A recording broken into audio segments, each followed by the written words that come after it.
is a great day to be a Lion. And if nobody told you they love you today, baby, we do. Let's go get it. Hello, my name is Journey Taylor and I'm a sophomore at Capitol High. Thank you for watching In the Den show on Lions TV. We're the only high school in the city that produces their own TV show that airs on local TV. Today we have a great show for you that's full of special guests. So sit back and enjoy the show. We'll be back after this break.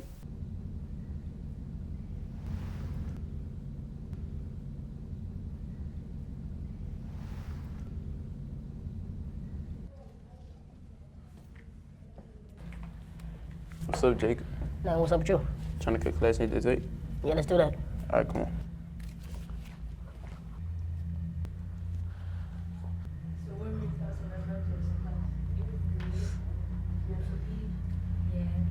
Yeah, what's up, y'all? Trying to hit this vape with us?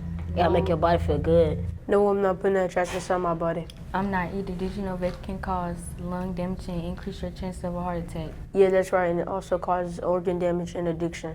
I didn't know that. I ain't know it either. Thank you for telling this. Stop the vaping.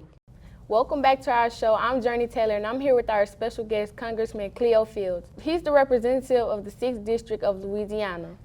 Congressman Fields, thank you for taking time out of your busy schedule to be with us today. Well, it is an honor to be with you, Ms. Taylor.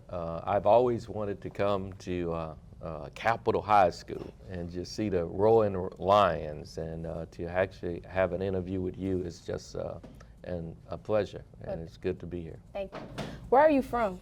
I'm from, actually I started in West Baton Rouge Parish.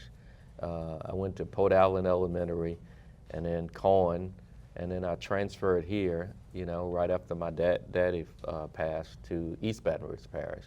And I started at Reddy Elementary, then I went to McKinley Middle School, and then I graduated from McKinley High School. My brother, incidentally, actually graduated from Capitol, so we have this rivalry within the house. He's a Capitol grad, I'm a McKinley grad. And yeah, but we really appreciate and love both schools. Tell us about your upbringing. Well, you know, my upbringing, you know, I started in West Baton Rouge Parish from a very, you know, we were very poor. You know, we were so poor until the poor people would call us poor. From a family of 10. Mom and dad had 10 children. Daddy died when I was 5.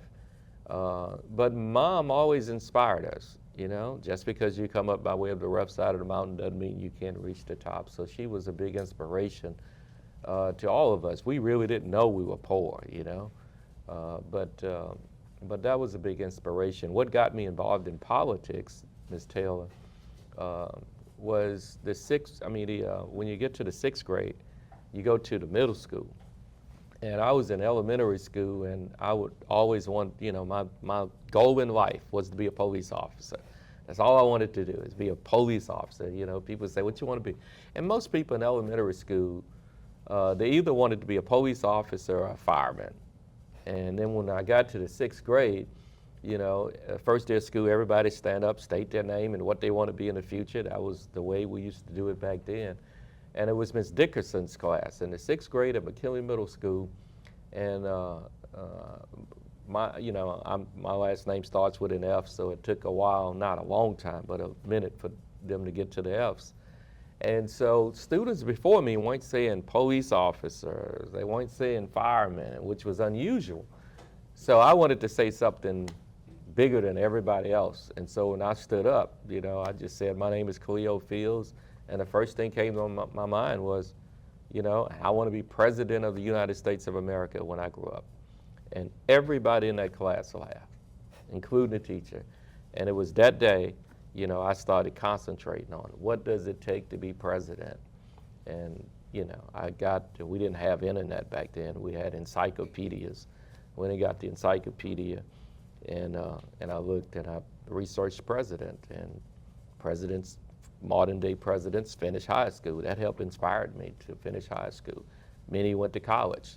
That inspired me. Many went to law school. That inspired me. You know, many came from the Congress. That's what ultimately, you know, inspired me to run for Congress. Some came from the governor's mansion. That's why I ran for governor. So it all started with a laugh, but I'm from very humble beginnings, and it's just a pleasure to be able to sit here with you and tell you about that story. What morals and values did your parents instill in you?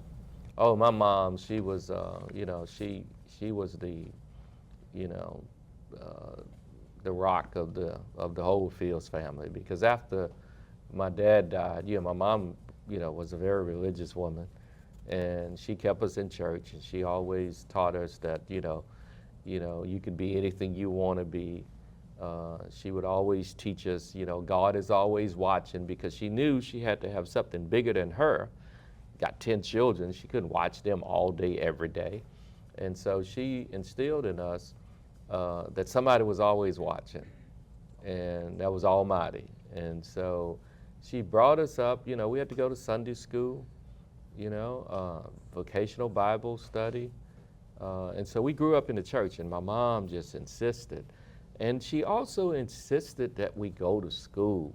And that was kind of, you know, mind-boggling to me, because my mom, you know, barely finished the 3rd grade. And here's a woman who barely finished the 3rd grade, but she insisted that all of her children got up every morning and went to school. I mean, she just was like so serious about the value of education. And so when I got older, I would say, well, Mom, you know, why was it that you pushed us so hard to go to school? You know, you barely finished the 3rd grade. And she said, because I know the value of education. You know, when I was growing up, I didn't have the opportunities that you all had.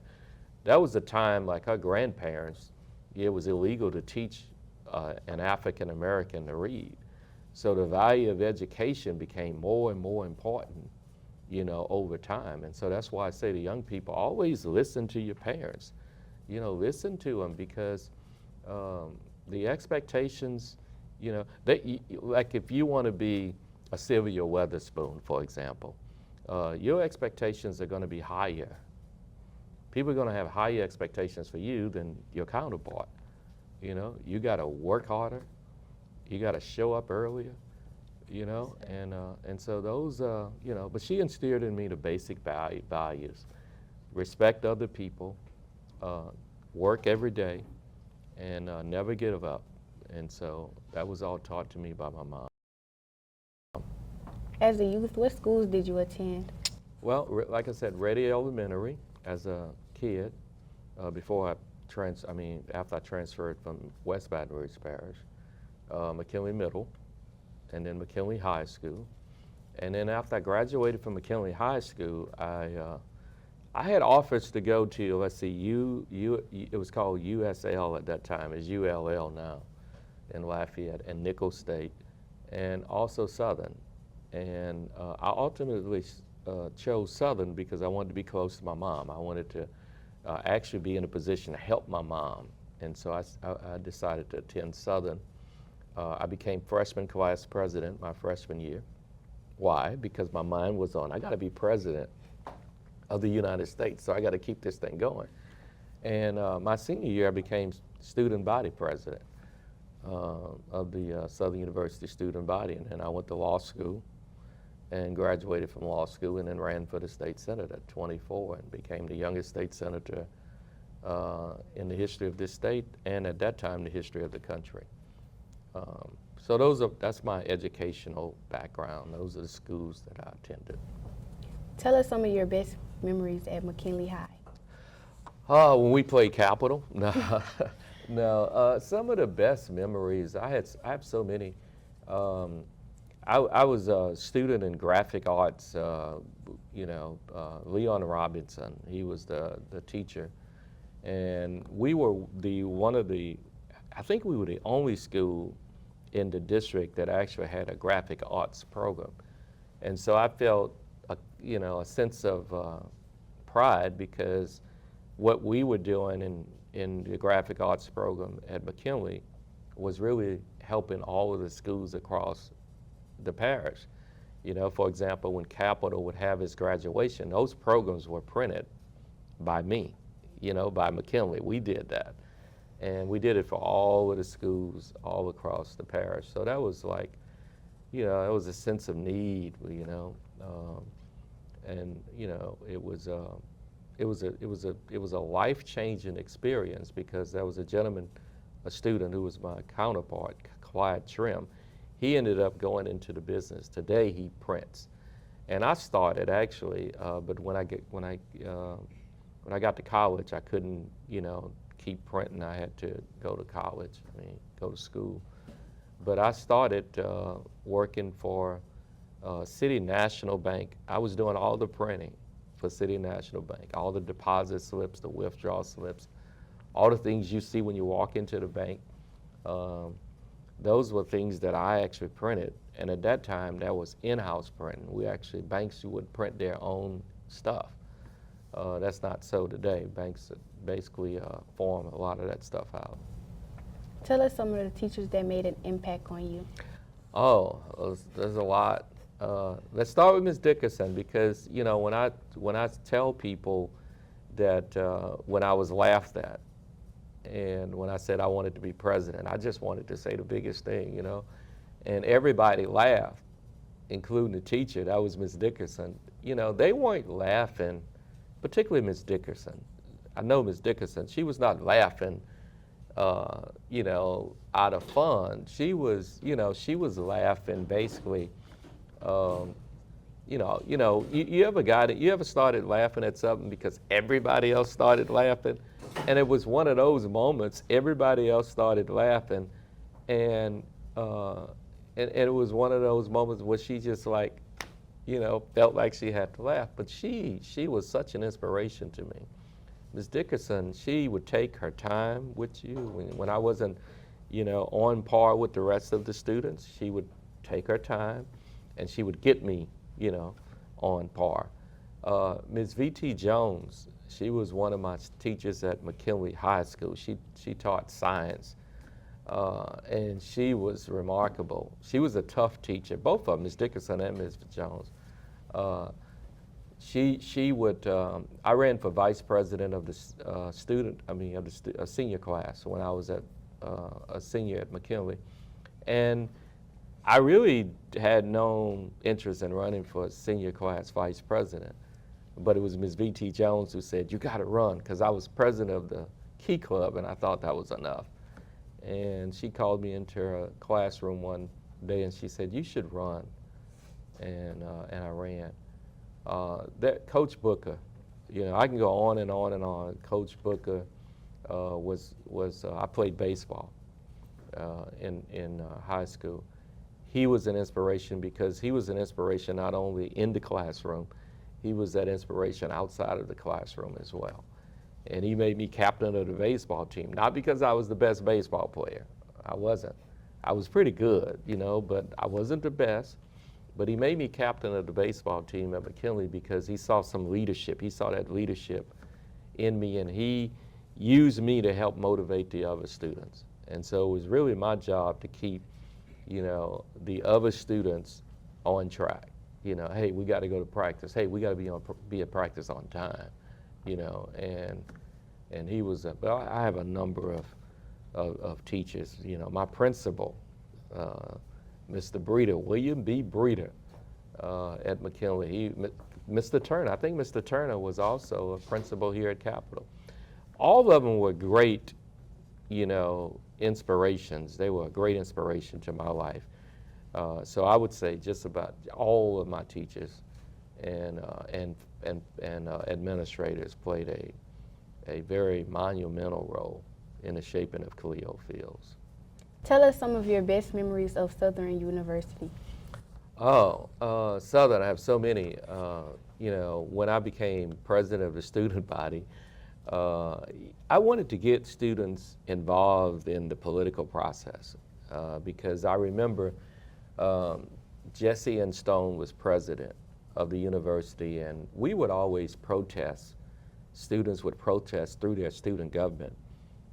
And they would protest about stuff like the food service, and anybody who ran for student body president at Southern, they had to say, if they wanted to be elected, I'm gonna make food service better in the cafeteria. And so I ran on that platform as well, among other things.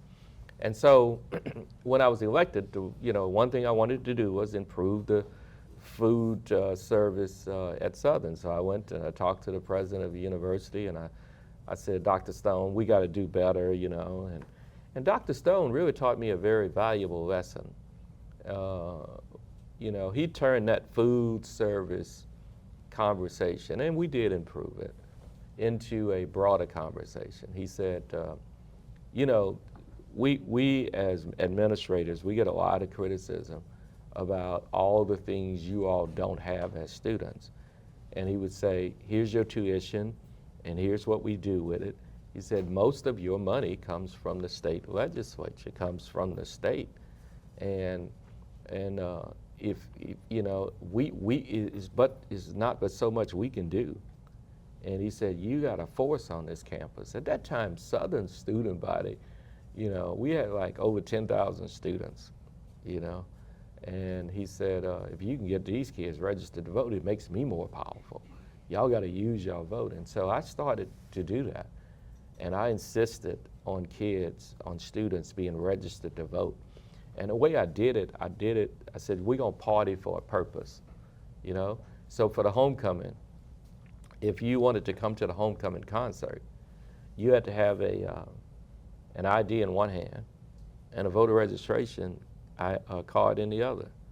And that was very unpopular, but it was a defining moment for me because, you know, we couldn't get more money for Southern if we weren't registered to vote. And so we started a program called Jaguars Believe in Voting. And we made it unpopular for a student to not be registered to vote. And it started catching on. And then, you know, some students, many students got mad. You know, they wanted to impeach me. But I kept on that focus, and we registered about 7,000 students. And students were complaining that they couldn't come to the homecoming Greek show. They couldn't come to the homecoming concert if they weren't registered to vote. And in the midst of all these protests, I would say, look, just go register to vote. And back then, you couldn't register to vote like right there on the spot. You had to actually go to the registered voters office and register to vote. So that's my most memorable because it was such a life-changing movement. I mean, you know, we would march students to the Capitol, and no one would come out. No legislator would come out to speak to us.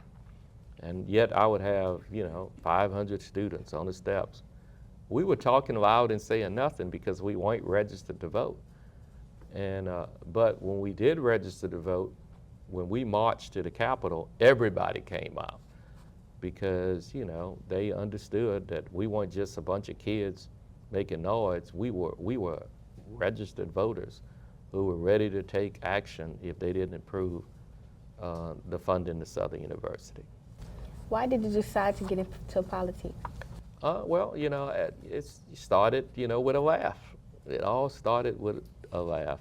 You know, no one in my family, you know, was involved in politics until, you know, I got involved. Like my youngest brother, Wilson, who graduated from Capitol, you know, Wilson, when our father died, my mother was Karen Wilson at the time. So Wilson literally never met his father.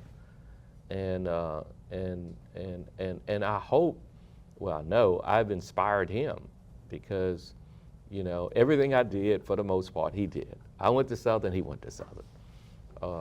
I was student body president, he was student body president. I became the student member to the Board of Regents, he became the student member to the Board of Regents. You know, I ran for the state senate, he ran for the state senate. We hold a history, by the way, of being the only two brothers to ever serve in the state senate at the same time in the history of this state. And so after that, you know, he's now First Circuit judge, and I'm in Congress. So that whole being laughed at, the kids weren't being mean, they were just being funny. Me being laughed at started a big movement because I do think my younger brother has really followed my footsteps. in being involved in politics. And that's why I tell students, you know, you got little brothers and little sisters, they gonna follow your lead, you know, and you gotta set that example. You have to, you gotta want them to be special, you know, because everybody who have little brothers and little sisters, you know, it's natural. You always want them to do better than you. You always want them to do as well as you. It's a natural thing. And they only respond to what they see. And because I was laughed at, I was able to set an example, and others in my family followed. And there's no difference for you, Journey. I mean, the same thing. You got a little sister or a little brother, they're gonna follow your lead. And you gotta just give them that solid example. What's it like being a representative of the 6th District of Louisiana? Oh, I was hoping you didn't ask that question. It's tough. It's tough because, you know, right now we're in a government shutdown, you know, and to me it's discouraging. You know, this is not my first time serving in Congress. I served in Congress from 93 to 97. At that time, 2 years of that 4-year tenure, Democrats were in control. And the other 2 years, the Republicans were in control. And I've seen it 32 years ago both ways. I've seen it when Democrats were in control, and I've lived it when Republicans were in control.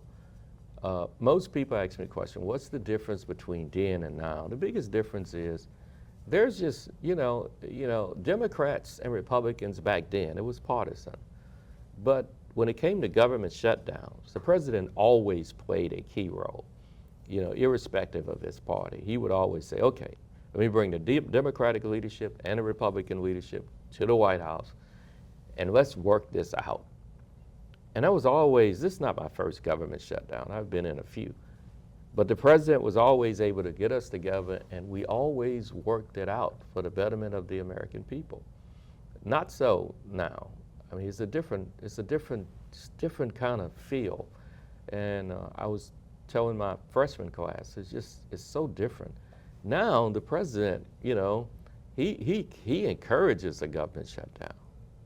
You know, he refuses to meet with Democrats when, you know, he can go meet with people in the Middle East, but he can't meet with Democrats right here in this country to try to resolve problems. But it's a unique job, and I tell people being a member of Congress is an awesome responsibility, but it's very unique because no one can, you know, be placed in the U.S. House of Representatives, but by the people. That's why we call it the People's House. If a person resigns from the U.S. Senate, or if they die in office, the governor of that state appoints the successor. But not if you're a member of Congress. You got to have an election. That seat is vacant until there is an election. And so it's an awesome place to be. You know, I wish times were better, and I hope and pray that times get better, because there are a lot of people who look up to us as members of Congress for leadership. And we need to let people know that we don't represent the president. You know, the president is not my constituent. You are. You know, I represent you. So, and if more members of Congress starts, you know, taking that into account, I think we could, we have a better Congress, and as a result, we have a better government. And I close on this note in terms of that question, you know, and this is not picking on President Trump. You know, this is just who I am.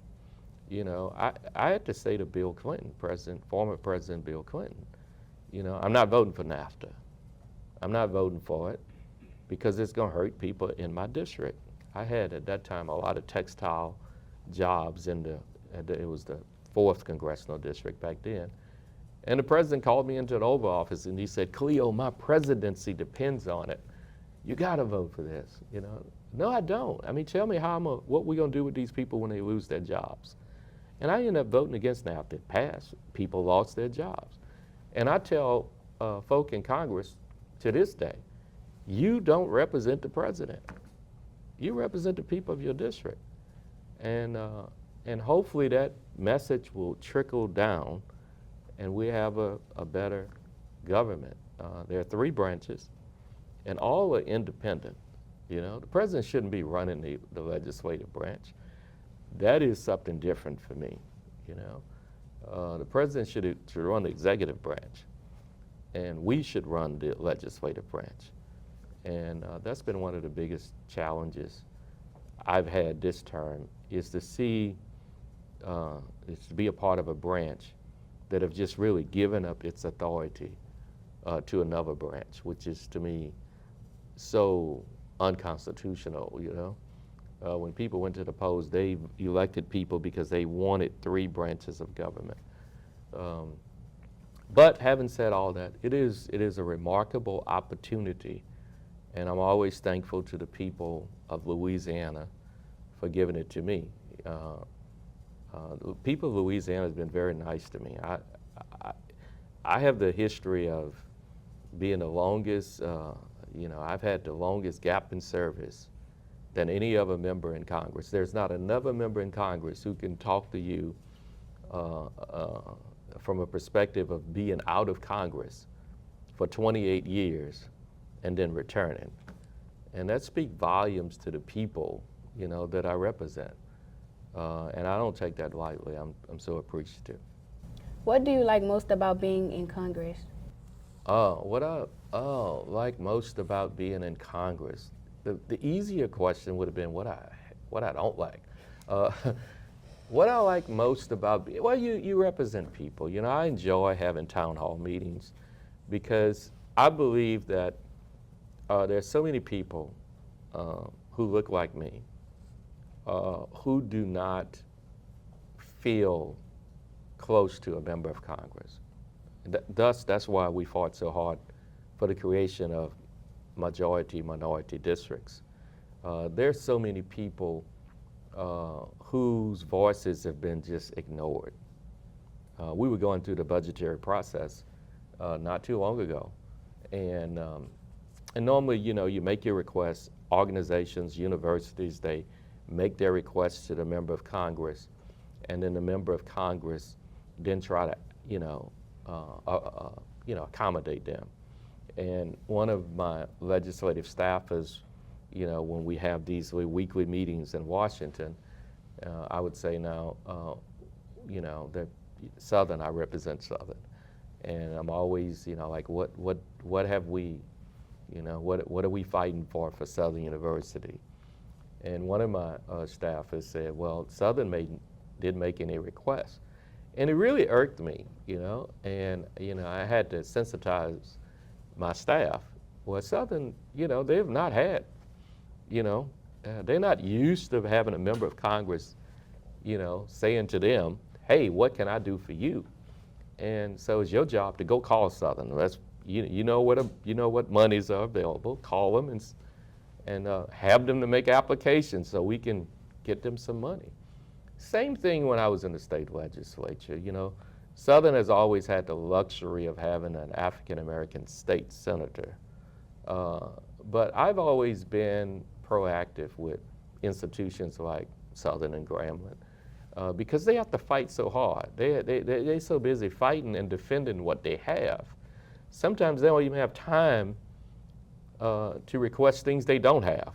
And that's a true story. If somebody always keep you on defense, it's hard to play offense if you don't ever have the ball, you know? And so many of our historically black colleges find themselves in that position. And it's incumbent upon, you know, members of the Black Caucus to take that into account and say, let me see what I can do for Southern.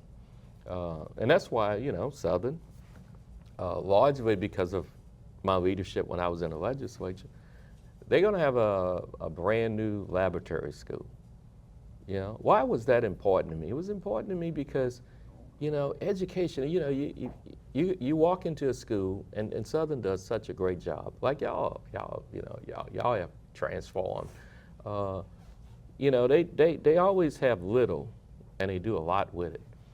And I put $70-some million in the budget before I left the state legislature to build Southern a brand new laboratory school. I mean, they were like, we want to fix this. Can we fix it? And I said, no, let's just build a new one. What are some challenges as a congressman? There are a lot. One, dealing with a president who feels like he's a dictator. That's one big challenge.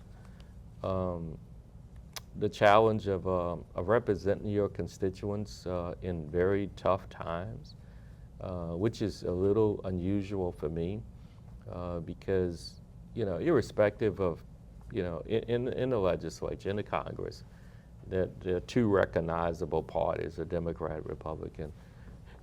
And we have in the past been able to move the country forward, you know, by putting our party affiliation on the side, so to speak, and working out things that are real important to the American people.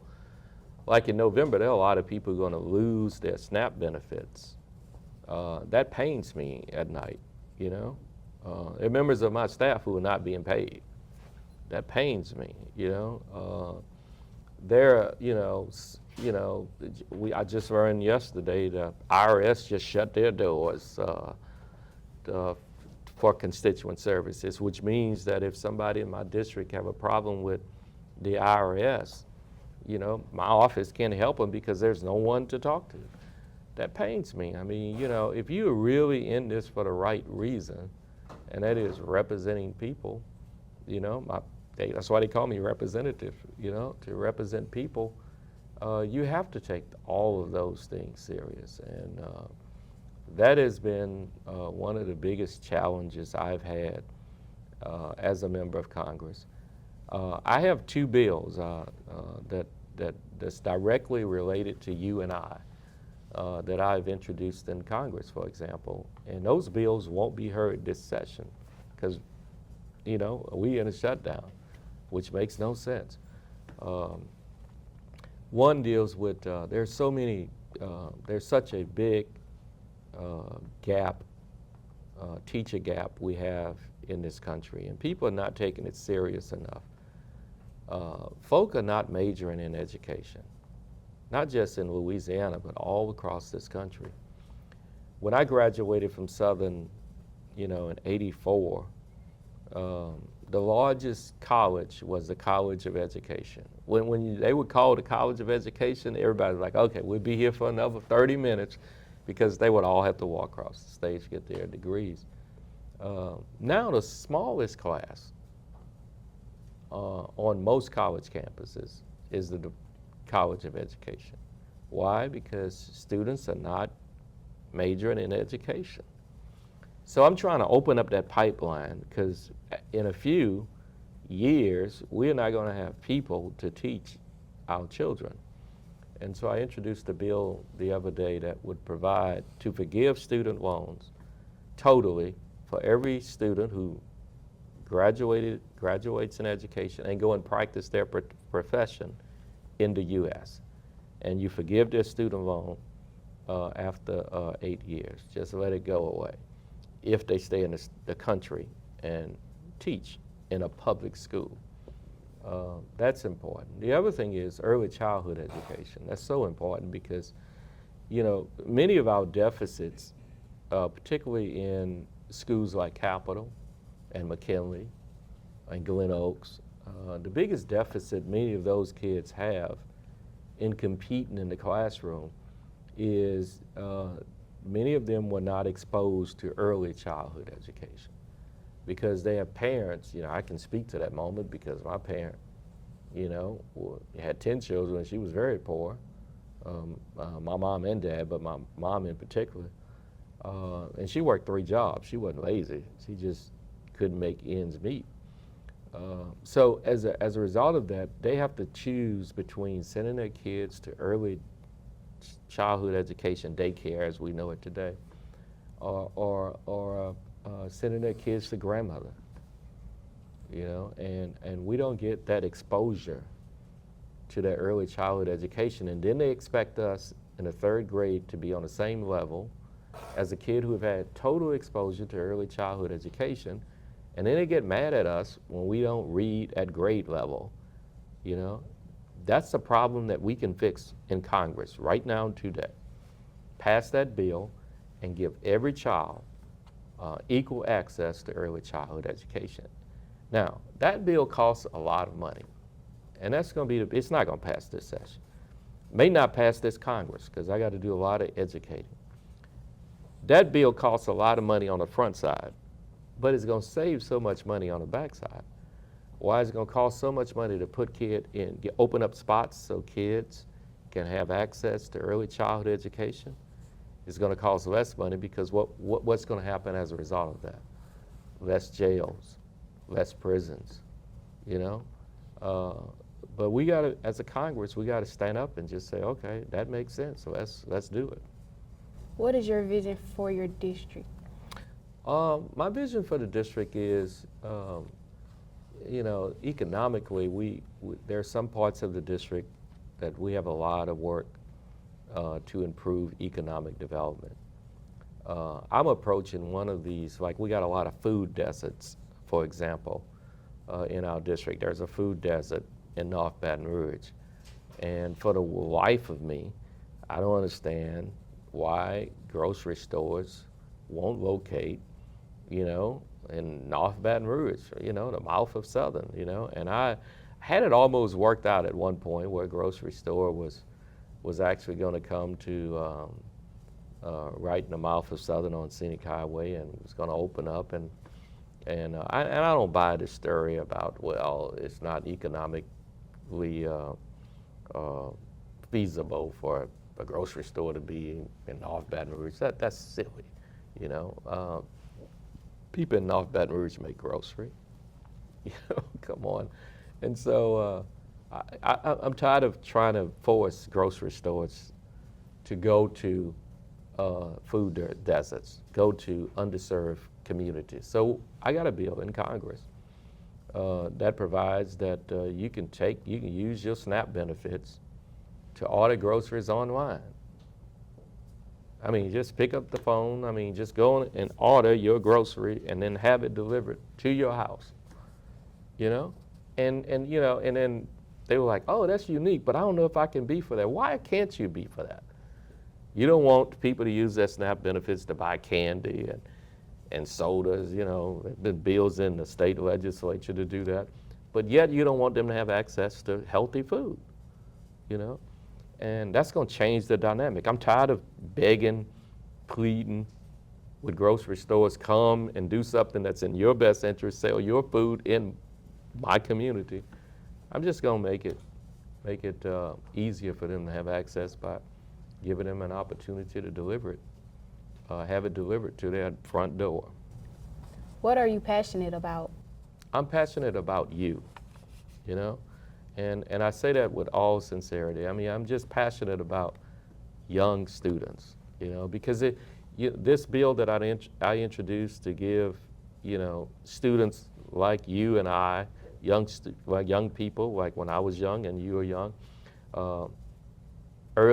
access to early childhood education, that's a game changer. That is a game changer. And the reason why so many of our kids don't have access is simply because of their income, their family's income. Their mom can't afford it, their father can't afford it, you know, and that should not be a determining factor in education. It should not be the haves versus the have-nots. And so if I get that bill across the finish line, in the 3rd grade when you are tested, you know, your little sister or your kid when you grow up, they're going to do just as well as everybody else because they're going to have that exposure at an early age. You know, that's my inspiration. My inspiration is to do something for, because I know what the problem is. The problem is not we're not as smart. No, we just as smart. It's we don't get that exposure. And if we can't get that exposure, then you can't expect us to compete at the highest level. You know, and that exposure should not be based on how much your mom and dad make. You know, education is something that we as a country is obligated to provide for our kids. And when I was in the state legislature, I made kindergarten mandatory. Now, there was some people who were upset about that. And now they're like, oh, it's the best thing that ever happened. You know, kindergarten, I mean, kids ought not be sitting at home when they can go to kindergarten. And it ought to be mandatory. And I made it, I was chairman of education. I made it mandatory. And kindergarten is too late. So now in Washington, I'm trying to get that early childhood education, because that makes a difference.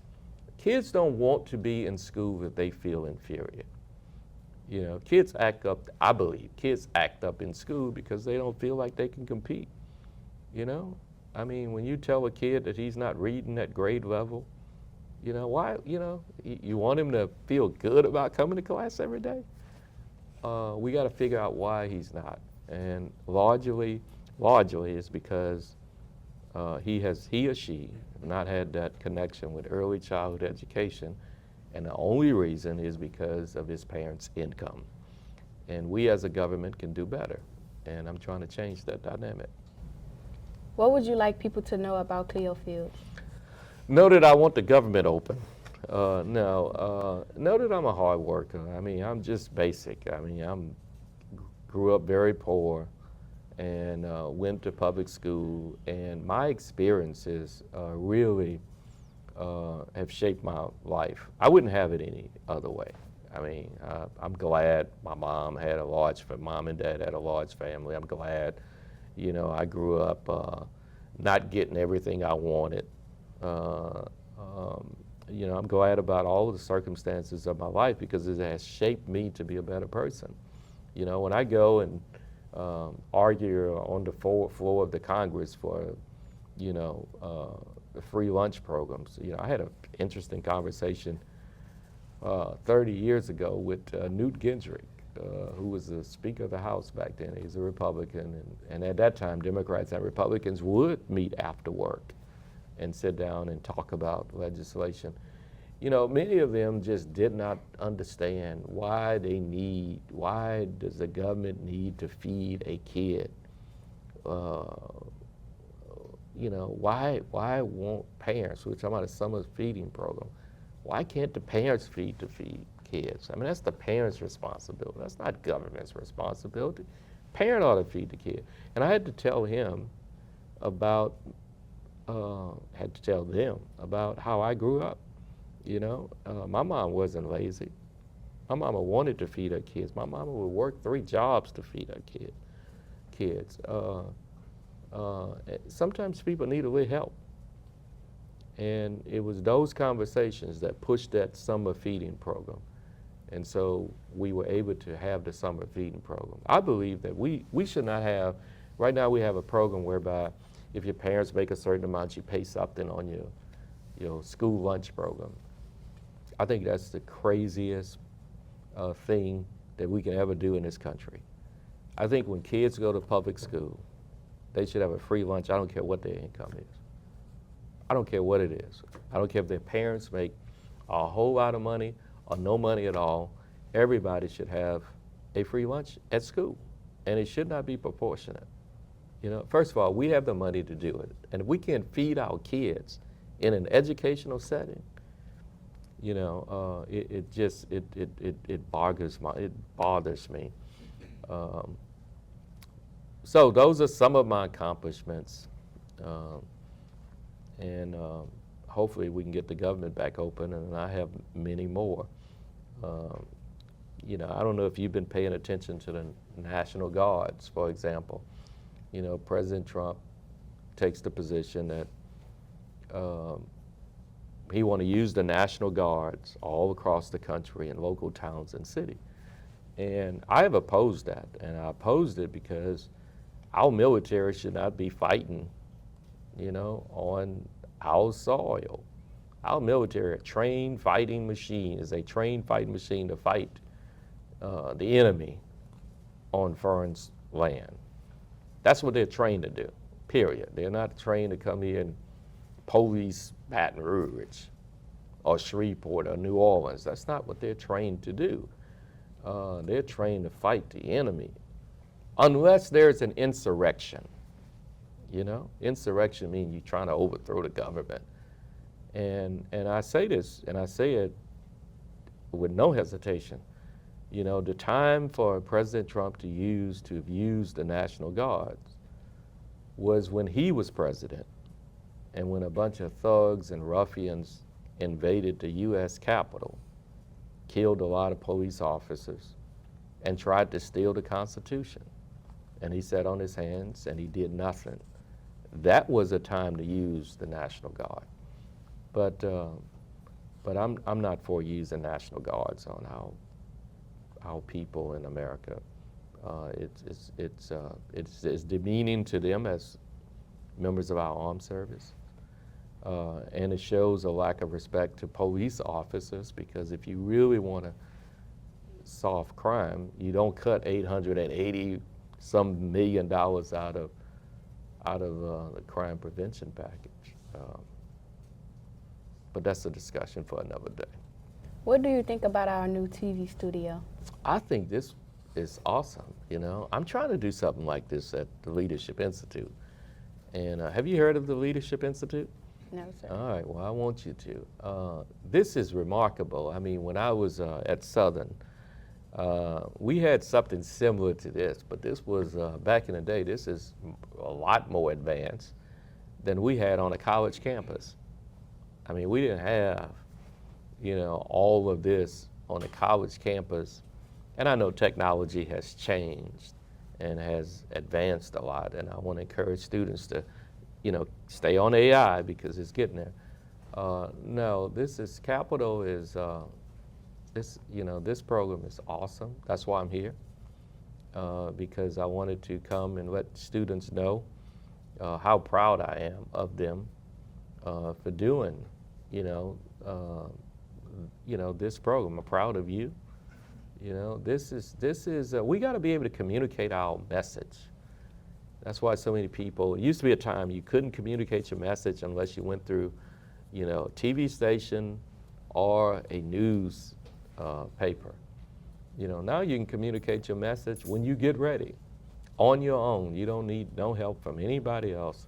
You can have your own podcast. You can just say, I'm gonna have the Journey podcast, and just do your podcast. And you don't need permission from anybody. And that is amazing. It's awesome. But your message, the key is, what is our message? And what you all doing here at Capitol, I mean, your message is profound, to actually, for you, what grade are you? 10th. 10th grader, to be sitting here questioning a member of the U.S. Congress and doing it proficiently. That's awesome. I'm proud of Capitol, and I'm not proud of Capitol just because my brother graduated from Capitol. I'm proud of Capitol because Capitol has that longeviness. I mean, the resilience. Capitol have, every time people have counted Capitol out, Capitol rise again, and I'm just proud of you. Where do you see the 6th district in the next 5 to 10 years? Oh, if there is a 6th district. Well, right now today, there's a big debate as to whether or not we keep the 6th district. The legislature went into session on yesterday, and there were several non-African American plaintiffs that filed a lawsuit against the district, which I represent. Basically saying it's a racial gerrymander, saying that the only reason why the district is created, reason why it was created was because of race, and they're saying that it has violated white voters' 14th Amendment. And the Supreme Court heard the case last week, I think. I was there, I was in the Supreme Court. And the Supreme Court will rule on that case by the end of this session of the Supreme Court. And the legislature has decided to go into session and change the election dates, just in case the Supreme Court rules. I think the 6th district, first of all, I think it's constitutional. I think it's very constitutional. It's as constitutional as any other district in the state. Louisiana's minority population is over a third. There's 6 members of Congress. There are only 2 majority black members, 2 black members rather, and only 2 majority black districts. And I think the Supreme Court is going to rule that the district is perfectly fine, because it is. And race was not the predominant factor in the creation of the district and the reason why the district looks the way it looks in terms of geographical shape. It was politics. And I can speak to that because I was there. It was strictly politics. But I see the 6th district years from now being a very good, thriving district. I may not be representing it for a long time, but somebody like you will represent the 6th district if I have anything to do with it, because we got to get out of all of this exclusion. You know, you got 6 members of Congress. You don't want but one to be an African American. Come on, you know, that's just holding people back. You know, there's nothing wrong with you. I want you to aspire to be a member of Congress. Nothing wrong with that. And you do a very good job, you know, and I want to hold this seat so you can take it one day, if that's your desire, you know? I mean, and people try to take away dreams, you know, just take away dreams. Just like they took away the first black person who was ever elected to Congress. Just like they tried to take away his dream. Most people don't know the first black person ever elected to Congress. I'm gonna ask you the question, Journey. What state, just guess, what state do you think the first black person in the history of this country, what state you think that person came from? There are 50 states, just name a state. Any state? Any state. First black person ever elected to Congress. Just give me a state. Louisiana. Oh, look at you. You're right. Most people don't know that. First black person ever elected to Congress. I was talking to members of the Congressional Black Caucus. They were saying, you know, it was because in the books they tell you different. The first black person ever elected to Congress was from Louisiana. He was from the 2nd Congressional District, and he went to Washington to take his rightful place. He got 67% of the vote. Went to Washington to take his rightful place, and a gentleman from Ohio, Mr. Garfield, he became the 20th president of the United States of America. He took the well of the Congress and he said, I object to the gentleman from Louisiana being seated in this body because it is too early for a Negro to be seated in the U.S. Congress. And they voted, and he was never able to take his seat. Yeah, just like there's a gentlelady from Arizona, you know, she's been duly elected by all of the people in her congressional district. They have said, we want you to go and represent us in Washington. Yet the Speaker of the House, you know, has delayed her taking the oath of office, which means that she doesn't have the same rights that I have as a member of Congress, although the people in her district have already duly elected her. It's just wrong, you know, it's just wrong. And look, I want to right some of those wrongs. And I want to right some of those wrongs by maintaining this district so that a person like me can represent it now, henceforth, and forevermore. Is there anything else you'd like to add? That's it. I want to thank you for inviting me today. This has been an awesome interview, and invite me back. Thank you for being on our show. Thank you. We'll be back after this break. Did you know that almost 20% of students in grades 6 through 12 experience bullying? Bullying is linked to many negative outcomes, including impact on mental health, substance use, and suicide. Being bullied can severely affect someone's self-image, social interactions, and school performances, and can also lead to mental health problems such as depression, anxiety, and drug use. Let's put an end to bullying. Welcome back to the show. My name is Marsha Haynes, and today we have a very special guest, Mr. Cleve Dunn Jr. He's the Metro Councilman for District 6. And thank you so much, Mr. Dunn, for being here with us today. Thank you for having me. It's a privilege and a pleasure to be here. So tell us, where are you from? I'm from Baton Rouge, raised in Scotlandville in the neighborhood called Banks. In those times, Scotlandville High was a dedicated magnet school, and folks in that area didn't go to Scotlandville. We actually came to Capital. But it was perfect for me because all of my relatives, my parents, my mom, dad, uncles, and aunties grew up in the Eden Park area, and that was the home site for Capital, so it was just like family for me. Tell us about your upbringing.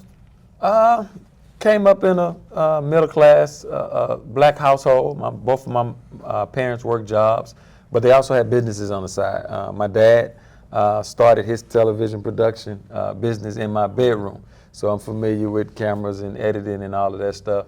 My mom sold apparel and jewelry at the flea market, so the entrepreneur bug bit me early in life, and that's what impacted me, and that's how I became an entrepreneur myself. What morals and values did they instill in you?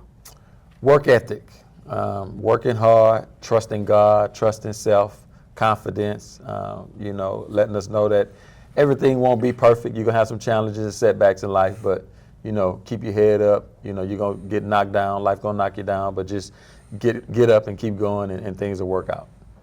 How does it feel to be back here at the Capital High School? It's kind of different. It's kind of, because of the location change, definitely an enhancement and an upgrade for you guys to have a, brand new facility, decent infrastructure and things of that nature from where you were at the previous site, because, I didn't go to school here. Mm-hmm. We went to high school on the 23rd campus, and I actually went to Capitol Middle as well. At the time, it was where the elementary school is now, mm-hmm. on Gus Young, the old Capitol Avenue. So it's good to be back home at Capitol, but it's different because it's not necessarily the school that I went to or the halls I walked. Tell us about some of your best memories at Capital High School. My high school time was one of my best times in life. Our class, the class of '95, is still close today. We meet and do things all the time. It was a good place to learn about culture, learn about community, and just being instilled in us, what it meant to be from an underserved community, mm-hmm. like Easytown, like Eden Park, like Banks, like, some of the neighborhoods that many of us came from. It prepared us for a world that didn't necessarily embrace us, but gave us the tools that we needed to go out in the world and be anything that we could desire and want to be. Who were some of your teachers that made an impact on you? I would start with the principals first. Tex Turner was a long-time principal at Capital. I had him my freshman year, and our assistant principal, Mr. Harris. We used to have town halls, and in those town halls, they split up the males and the females, and one of the things they talked about a lot was what it meant to be a man. And specifically, Mr. Harris used to talk about, what it means to be a man is to take care of those who love you, provide for them, and being a man was less about beneath the waist, but above the waist. So those were some impactful conversations we would have either monthly or bi-monthly, and very much needed to help us young men understand the world that we was going out in and how to be prepared to provide for ourselves and our families out in that world. Outside of that, Miss Foster and Miss Brown. Miss Foster was my freshman homeroom teacher, and we built a rapport and relationship right away, my first year. Miss Brown was my accounting teacher my senior year, and Miss Brown kind of got me on the business track. I went to Southern, originally thought I wanted to be an accountant, but ended up changing my major to business management because I gravitated more towards the business side. Why did you decide to get into politics? As an entrepreneur and a business owner, trying to build my business and looking at opportunities from a procurement standpoint, contracting standpoint, and local, state, and federal government, I saw the disparities as it relates to access to contracting opportunities for minority vendors like myself versus our white counterparts. And I would talk to elected officials about the challenges and, the desire for myself and other folks who look like me to want to have an opportunity to get contracting opportunities locally, state, and federal. And what I quickly realized is most of our elected officials who look like us, black elected officials, were not business owners. They were employees, which is great. But understanding the plight of a business owner is a unique one, and only a business owner can understand that plight in my mind. So I thought for us to have a true advocate on the council for inclusion and diversity in the procurement process and contracting process, we need a small minority business owner on the council. And that's one of the main motivating factors for me running. What is it like being a councilman of District 6? Being a councilman in general is a tall task. You know, many people think this is our full-time obligation or job. Most of us, you know, have other jobs. Some of them run businesses like myself. So it's not a full-time obligation, but we do keep full-time hours. We get a lot of requests and calls and from constituents we serve and those we don't serve. Each district in East Baton Rouge Parish, there are 12 of them. We have about 48,000 people in our district that we're directly responsible for, but anybody throughout the parish can call and reach out to us for things. I get calls from folks and requests from folks outside of my district all the time. So it's everything from, you know, trash collection with services, police patrol, you know, overgrown lawns, blighted properties, infrastructure projects like when is this road or bridge going to be repaired. We get a lot of calls and things like that. Can different organizations and individuals be put in the budget to get funded for different projects and initiatives? It's a lot of requests, a lot of calls, a lot of meetings and things of that nature.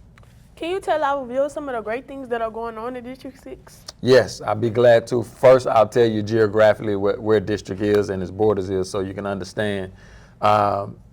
District 6, in my mind, is the true mid-city of the city and the parish because the heart of our district is the intersection of Florida and Airline. But if you know where the racetrack is on Florida and Foster, that's where we start at. That's the farthest west part of our district, and that goes all the way to South Flannery, where the Jack in the Box racetrack is on Florida and South Flannery. The farthest north portion is actually Greenwood Springs Road, right outside of these doors here. We stop at Greenwood Springs Road, go all the way to Monterey is where we stop at there. Now, if you go up Foster and get the Airline, we don't cross over to the south side of Florida until we get to Airline. We pick up Broadmoor and go all the way to I-12 up Airline, and then you go all the way to Sherwood. So that's the parameters of the district. Some of the neighborhoods, Melrose, which sits right behind here, the Melrose East area. In my day, they called it Mall City, but Melrose East area, Villa Del Rey, Red Oaks, Broadmoor, Sherwood, North and South Sherwood, Bird Station area, which is right up the street. All of those areas are in my district. Just behind you, we have a huge housing development, not only housing, but also recreation and parks and things of that nature. Some $700 million investment back there, renovating the old Ardenwood area apartments and redesigning that. We're excited about it. If you go right up the street there, we attracted a new Aldi's grocery store. You know, North Baton Rouge has been deemed a food desert, so we've been working hard to attract fresh fruit and produce in the area. There's also right next to the Rouse's, there's going to be a Southern Classic Fried Chicken coming on board in the next couple of months. If you go up Florida Street, we attracted the Aldi's, which is right next to the Amazon Fulfillment Center. That created 1,900 to 2,500 jobs, which created another ripple effect of attraction and development. We have a Starbucks in that area, a tropical cafe. Raising Cane's, who was there already, expanded their footprint and expanded their location there. We have a Move Your Body Yoga there, right there outside of Villa Del Rey neighborhood. And if you go a little bit farther down, we have the Broadmoor Shopping Center, where we have the renovated McDonald's and relocated McDonald's there. We have the Club 4 Fitness in that shopping center.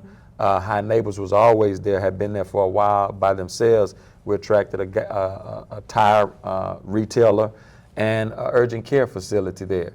Then if you go farther down Florida there, we have where the old Albertsons is, there's a West Coast building supply dealer that's coming there, as well as some other commercial retail development. So we got a lot of things going on in the district from a business and development standpoint.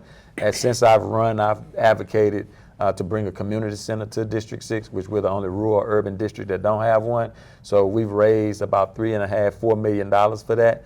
We have a total price of $7 million to bring it. It's going to be in the Breck Tams Drive Park. That's where we're going to build it at. That's right up the street from Bel Air High School, if you know where that is. Bel Air is on Tams, and then Tams Drive Park is in that dead end in that neighborhood. So those are some of the things that we got going on in District 6. We're excited about things that are happening, trying to bring business, investment, and development to the area. What do you like most about being councilman of District 6? What do I like most about being councilman for District 6? You know, I would say being able to have a in-depth understanding of things that's going on in the city and being able to advocate for folks who want to tap into those resources from a business standpoint, from an organizational standpoint, things of that nature. Being able to be an advocate for communities that are often unheard and unseen, and individuals who are often unheard and unseen. It's always good, whether it's nonprofits, whether it's businesses, to connect them with government and see how government can partner with them to impact their organization, their business, and impact the people that they serve. What are some of the challenges in District 6? The challenges throughout, I think, the city in general, we have a huge crime issue. And specifically, I'm talking about amongst us as black people and black men in general, young men. We're killing each other at an alarming rate. And we got to get our heads wrapped around that. I'm a firm believer that police are crime responders, not crime stoppers. I think we got to make investments on the front end, tutoring, mentor, jobs, education, job skills training, entrepreneurial development, things of that nature. I think if we make those investments on the front end, you detour or stop young people from getting involved with crime at an early age, because oftentimes once they get into that lifestyle, it's tough. You either age out of it, die out of it, or get in prison out of it. So I think you have to get involved on the front end and make those investments on the front end so they don't get involved with the mindset. So that's, I think, our biggest issue and the biggest challenge is trying to get our heads wrapped around how can we make us live in peace and harmony, love each other again, and stop, producing bodily harm on one another. What is your vision for District 6? Just to make it a place that people who live, work, and play here can get anything and everything they want as they can get in any other district, whether that's fine dining, whether that's parks and recreation, whether that's mentoring, whether that's job skills, just making sure the quality of life of the residents, those who live, work, and play, who come through and travel through the area, can have accessibility to anything they can have in any other district.